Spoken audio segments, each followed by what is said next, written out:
you the best of luck. Thank you again for all you've done. I shall keep you apprised of the hamlet's rebuilding. Glad I could be of help, and I look forward to visiting your shop the next time I'm in Arranshire. To dearly departed Mary.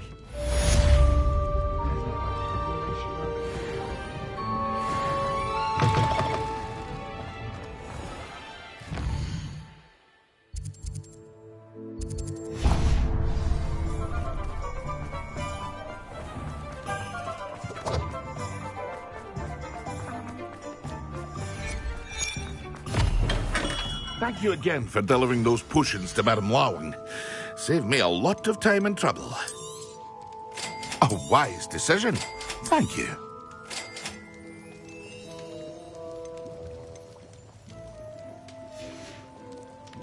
I hope to see you again. Farewell for now.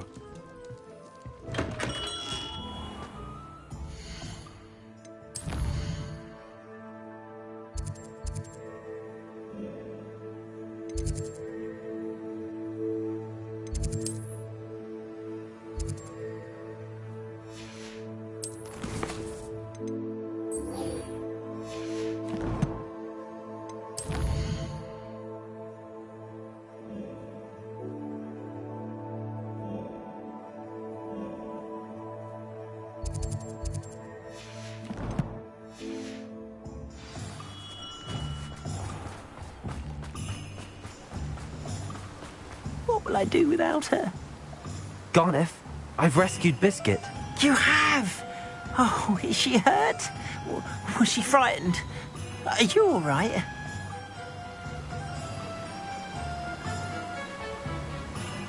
If it weren't for me, I suspect those poachers would have flayed her alive. Oh, perish the thought. Thank Merlin you were able to save her in time. I cannot wait to get her home. I so miss seeing her dance in the evenings. Such joy. I'm glad she's safe now. I'm sure she'll be happy to go home. Oh, that is a great weight off my mind. Oh, my sweet little Biscuit, my wise, noble moon calf. And here is your reward, of course. Well deserved. As I said before, you have restored my faith in wizard kind. You've restored at least a modicum of my faith in wizard kind. Biscuit and I can't thank you.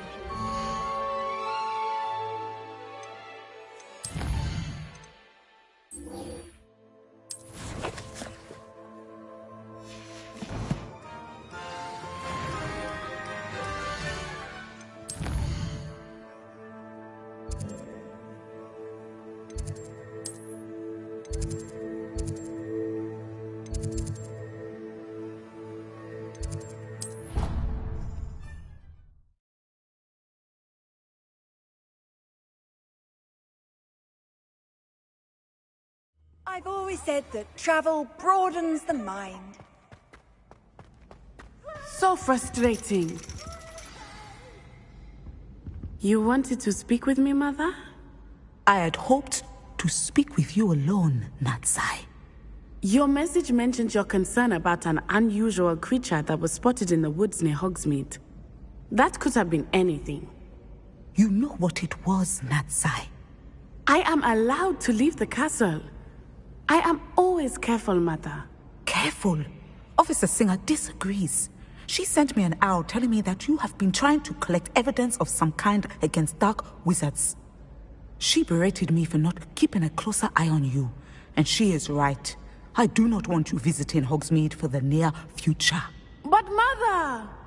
My little gazelle, you are well-intentioned, but you must not meddle in the affairs of dangerous people. If someone had meddled in Matabeleland, Father would still be with us. I must get to class. Perhaps your friend can get you to listen to reason. So frustrating. She never listens to me. She called you her little gazelle.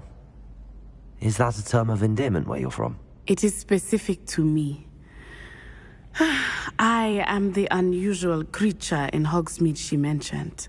Self-transfiguration is not taught at Hogwarts, so I am gently discouraged from practicing it. However, I am an animagus. And it is in my gazelle form that I have been able to wander the highlands rather freely until now. Much to my mother's chagrin. That is how I managed to spy on Rookwood and Harlow. How does it feel to transform into an animal? Well, the first time, it can be a bit unnerving. I felt a kind of searing pain and a strong double heartbeat. But it gets easier the more you do it. I no longer feel any pain, and I must say, I find a sense of comfort in the double heartbeat. And I love being able to view the world from a different perspective. Can you choose what form your animagus will take? Oh no, a person's animagus form is determined by their personality. My mother is convinced that my form is a gazelle because I adapt well to any situation. I believe it is because I can sense danger and keep my wits about me. Were you born an animagus, or did you learn to become one? Animagi are not born. The process is quite elaborate. It involves holding a mandrake leaf in one's mouth for an entire month, then placing the leaf in a crystal phial so that it is imbued with moonlight, then adding one of your own hairs. And that is just the beginning. Self-transfiguration is common among students at Wagadu, but Professor Weasley considers it much too dangerous to teach at Hogwarts. Now the nickname makes sense. What an extraordinary ability to have. It is. I love transforming, but Mother is less enthusiastic about it. She says that no creature, especially one as rare as a gazelle, should be bounding about where poaching has become so prevalent. She claims that she has foreseen tragedy befall me in my gazelle form. But she has used her sight to control me too many times. I no longer believe it. She's concerned for your safety. It may be best for you to stay away from Hogsmeade for now. That may be safe, but I do not believe that it would be best. Do you? You could have fled the moment you discovered that Rookwood, Harlow, and Ranrock were after you, but you did not. I choose to act as you have. I must deal with Rookwood and Harlow, not hide from them. My mother cannot know where I am all the time. Thank you for being here during that rather awkward conversation.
Revelio.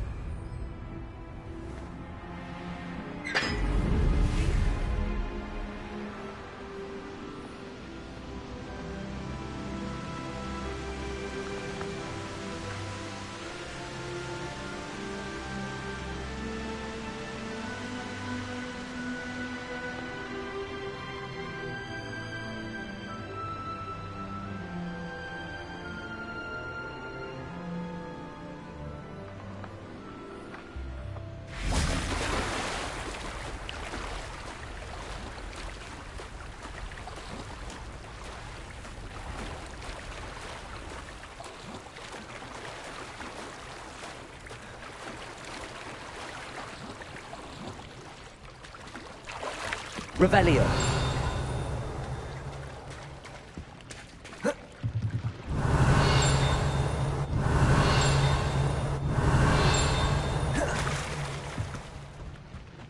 So this is the underground harbour.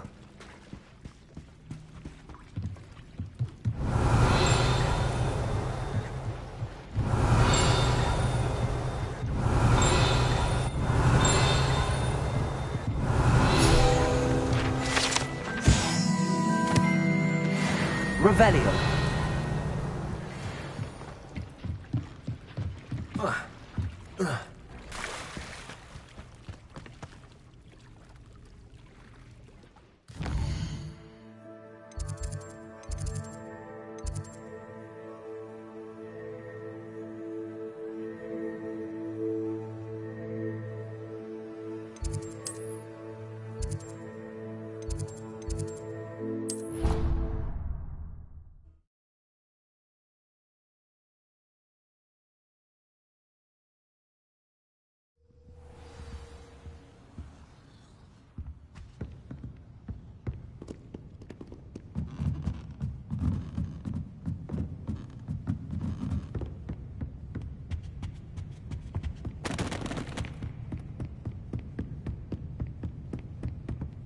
Reading can be as That book Professor Weasley asked me to find should be around here somewhere. Revelio. Looking for the book Intermediate Transfiguration.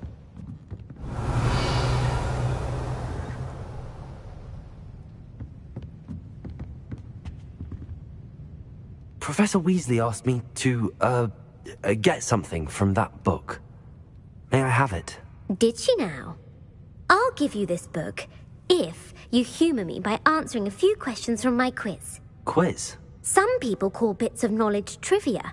I would argue that no knowledge is trivial. Hence, I have created a small quiz, just for fun, focusing mainly on the lore of the wizarding world. None of the other students will try it, no matter how many times I ask. They all say they have enough with schoolwork. Ugh, they don't value knowledge the way I do. Surely you're interested. I'll even start you off with a few of my easiest questions. A quiz sounds like fun. Splendid! Just a few questions, and then I'll hand over this book. Let us begin. Before the invention of the golden snitch, which magical creature was used in a game of Quidditch?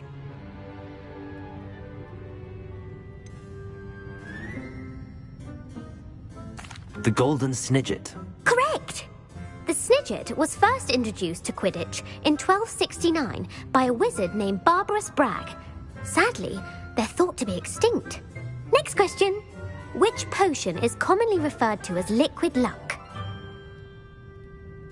Felix Felicis. Well done! Since it makes the drinker temporarily lucky, Felix Felicis is a banned substance in all organised competitions. The tale of the three brothers involves which magical artifacts?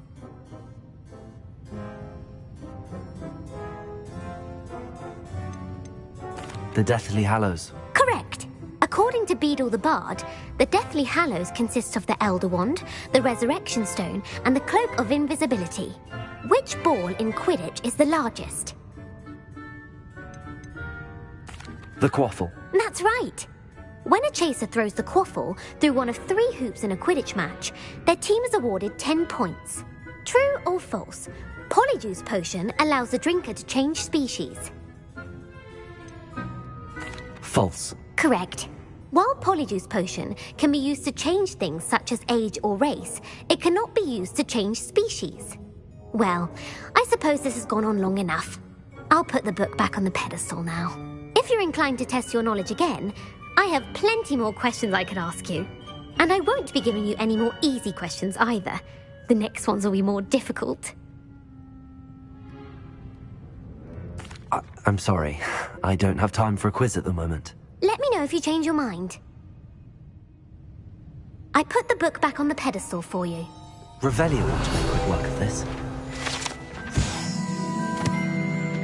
Professor Weasley's tasks are complete. I should attend Transfiguration. Lumos. Revelio.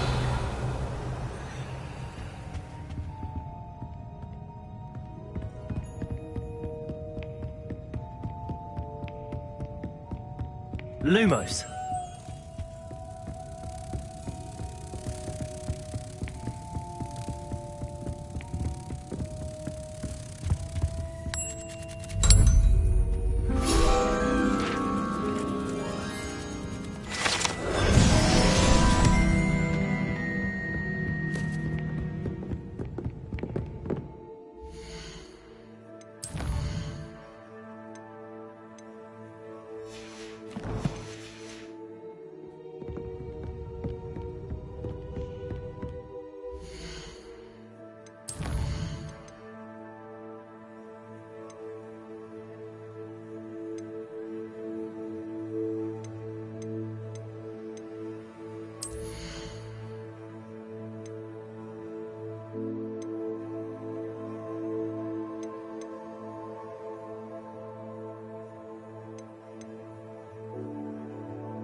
Handy resource indeed, your field guide.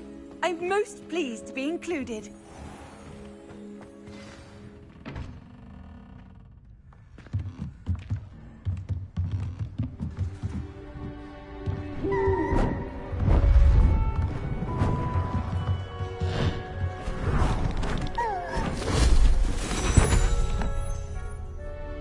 Settle down, settle down. Transfiguration, as you may be weary of hearing me say, is an exact science that can take a lifetime to master. But we needn't be daunted. Almost anything can be transformed if you can just perceive the potential within it. As I see in all of you, tremendous witches and wizards, every one of you. Or it could just be my eyesight. Now, you all know what to do.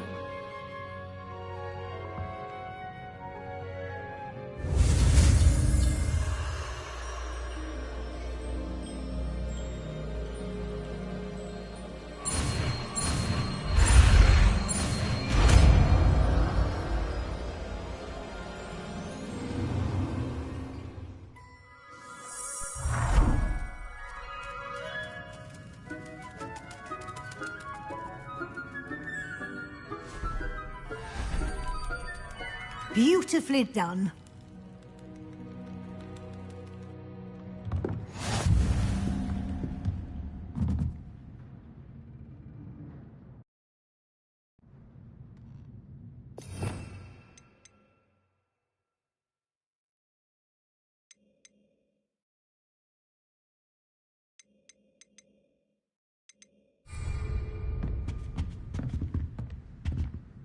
You wanted to discuss my progress so far this term, Professor? I did. You seem to have had no trouble in getting up to speed. And frankly, excelling in your schoolwork this year. Thank you, Professor. The extra assignments have been helpful. As I suspected they would be. Now, it seems you've been making good use of the opportunities presented by your field guide. Of course, the guide isn't the only measure of success. I've heard that you can brew an impressive Edurus potion. Hopefully you won't need it anytime soon, but it is a valuable potion to have when it is needed. Thank you, Professor. I will say I'm especially impressed with all you've accomplished in light of the rumors of your extracurricular activities. Were your meetings with Professor Black's house elf and exploration of various caves down by the lake connected in any way to Professor Fig?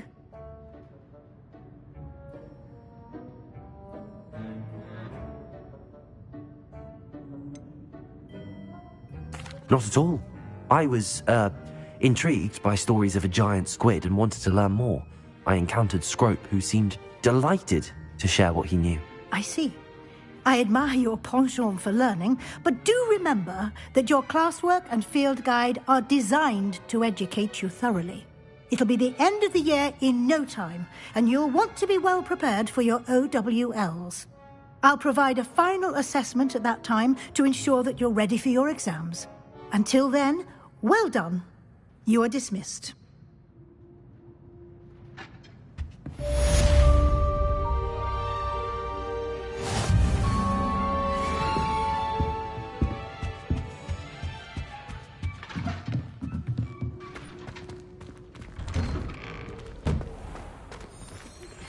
Since our visit to Feldcroft, something dawned on me about the triptych.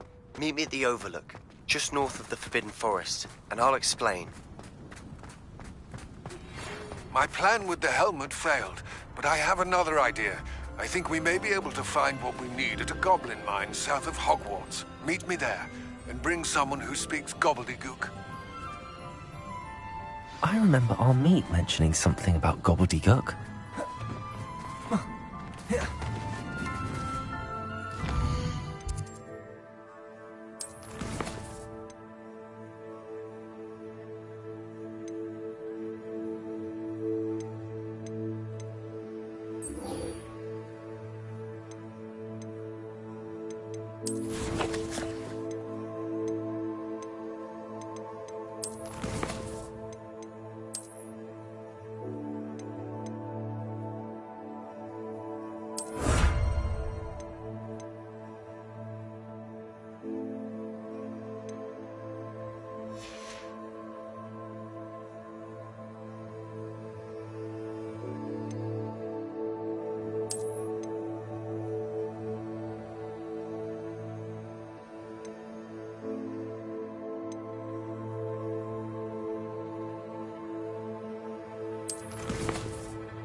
Yes, but if we had a round of gobstones in the common...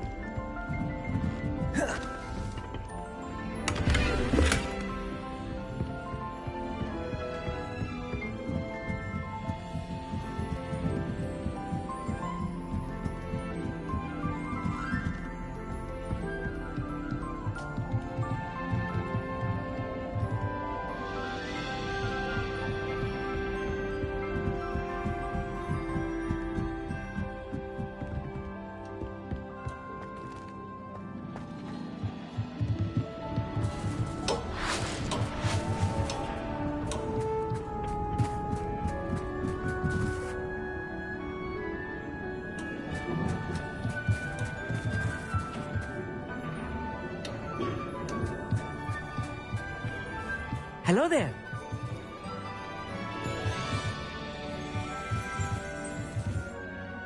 Hello, Armeet.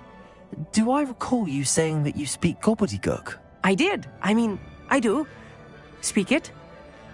Is this to do with the goblin I saw you with in Hogsmeade? It is. His name is Lodgok. We could use your help with something. He's waiting for me near a goblin mine. Would you be willing to help? Of course. How exciting. I mean, well, might this be dangerous? I think he simply wants to show me something that involves gobbledygook. If it helps, he's a friend of Sirona's. Good to hear. Good to hear. If Sirona trusts him, then I feel much better. Have you ever spoken directly to a goblin? Unbelievably, no. I'm so looking forward to it. Actually conversing in gobbledygook with a native speaker.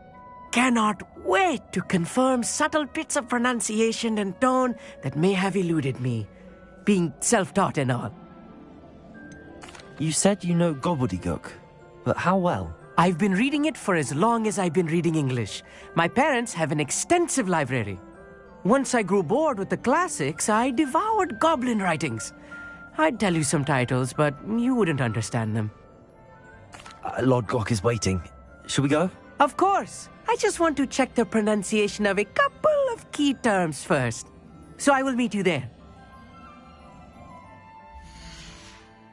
Revelio.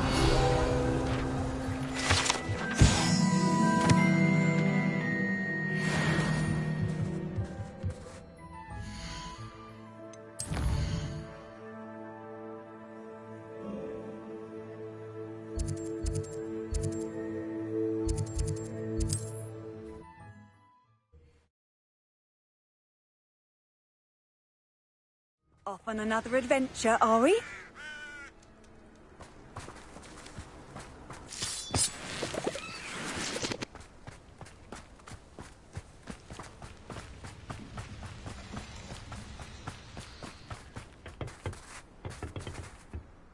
A friend who speaks gobbledygook is meeting us. Before he arrives, perhaps you could tell me why we're here? Of course. Unfortunately, presenting Ranrock with the Helmet of Urtkot did not have the effect I'd hoped. Because he knew the details surrounding its plunder, he presumed I'd had help from a witch or wizard in retrieving it. How else did he expect Goblinkind to get the helmet back? Seems he has no interest in making amends with you. I'm afraid we do not have the luxury of rational expectation when it comes to Ranrock. Damn Bragbor and his blasted journals. Bragbor? An ancestor of Ranrock's, renowned metalworker. If we are to work together, I suppose I must tell you more. Not long ago, Ranrock sent me to collect a recently unearthed set of Bragbor's journals. They described repositories that Bragbor had been commissioned to build for a group of witches and wizards. What do you mean, repositories? Large, magically fortified receptacles crafted from goblin metal. Ranrock recruited others to help me locate the repositories. We were to search anywhere that was connected to 5 names mentioned in the journals. Rackham, Fitzgerald, Bakar, Morganach, and Rookwood. Rookwood Castle. That is where we began our search. Why does Ranrock care so much about these repositories? He cares about what they contain. For centuries, wizards have refused to share their magical knowledge with goblins. Your kind will not even let us carry wands. Thus, many goblins, myself included, have spent our lives mistrusting wizard kind. Ranrock was convinced that the repositories contained a magical power that wizards wanted to keep for themselves. He is determined to take it for goblin kind. But Here comes my friend Amit. Probably best to continue our conversation later. Greetings, Lord Cock. It is an honor, sir. You speak gobbledygook. Oh, Bagalio.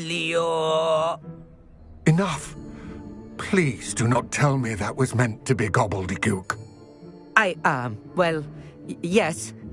Perhaps my pronunciation was a bit off. I imagine certain dialects differ. Pronunciation is not the issue. I barely recognize that as language. I trust you can read gobbledygook better than you can speak it? I can, Sir Lodgok. Just Lodgok. Thankfully, we only need someone who can decipher written plans, since I cannot join you in the mine. What written plans? And why can't you come with us? We need some idea of what Ranrock knows or is plotting.